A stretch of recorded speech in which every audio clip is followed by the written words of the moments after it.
আজ অনেক সকাল সকাল উঠতে হলো, কারণ আজকে একটা প্রোগ্রাম আছে। আর প্রোগ্রামে যাব, তার কারণে এত সকালে উঠতে হলো।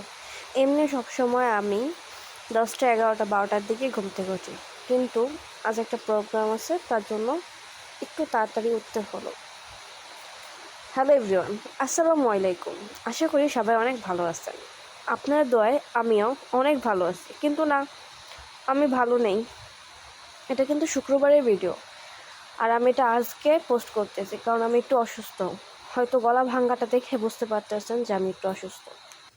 প্রথমে আমি ঘুম থেকে উঠে ফ্রেশ হয়ে নাস্তা করে নিয়েছিলাম, তারপর গোসল করে নিয়েছিলাম, কারণ আমাকে একটু তাড়াতাড়ি রেডি হতে হবে। মেয়ে মানুষ তো, তাড়াতাড়ি রেডি না হতে পারলে বাসায় বকা দেয়। তারপর আমি শাড়ি টাড়ি পরে নিয়েছি। রেডি হওয়ার পরে আমরা প্রোগ্রামে চলে আসলাম। আমি অনেক জায়গায় ভিডিও ক্লিপ করি নাই, আপনারা প্লিজ একটু বুঝে নিন, ঠিক আছে? মুন্সিগঞ্জে এবার বাড়িতে অনুষ্ঠান হয়, কিন্তু এই বিয়েটা ছিল সেন্টারে। প্রথমে কিন্তু যে আমরা খেতে বসে পড়িনি।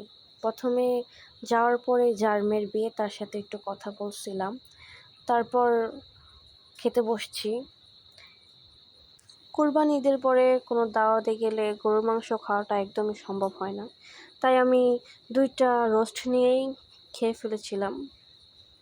খাবার পরে একটু মিষ্টি থাকেই, যেমন দই। তারপর দই দিয়েছিল, আমি দইও 2 চামচ খেয়েছি, কিন্তু কারণ আমি বিয়ে বাড়ি যে বেশি একটা খেতে পারি না। তারপর আমরা চলে যাচ্ছি বাসায়। আমি অনেক অসুস্থ থাকার কারণে আমার ভয়েসটা এরকম হচ্ছে, কেউ কিছু মনে করবেন না প্লিজ। ভিডিও করতেছি, তার মধ্যে এই মহিলাটা কোন থেকে এসে পড়ছে। আচ্ছা যাই হোক, আসছে তো আসছেই। শাড়িটা আমি অনেক কষ্ট করে পরছিলাম, ভাবছি এখন কোনো প্রোগ্রামে গেলে শাড়ি পরে যাব। তারপর গাড়ি নেওয়ার জন্য যাচ্ছিলাম, তখন একটু বললাম ভিডিও করি। আপনাদের সাথে ততটা শেয়ার করা হচ্ছে না, কয়দিন ধরে ভিডিও আপ দিতে পারছি না। তারপর আমরা সবাই গাড়িতে উঠে বসে পড়লাম। সামনে আব্বু ছিল, আব্বুকে একটু নিয়েছিলাম। আমরা সবাই ভিডিও করবো, উনি কেন বাদ থাকবে। আর ড্রাইভার আঙ্কেল তো গাড়ি চালাচ্ছে। এই আজকের ভিডিও। সবাই ভালো থাকবেন, আমার জন্য দোয়া করবেন আমি যদি তাড়াতাড়ি সুস্থ হয়ে যাই। আল্লাহ হাফেজ, আসসালামু আলাইকুম, take care, thanks for watching my video, tata, bye by.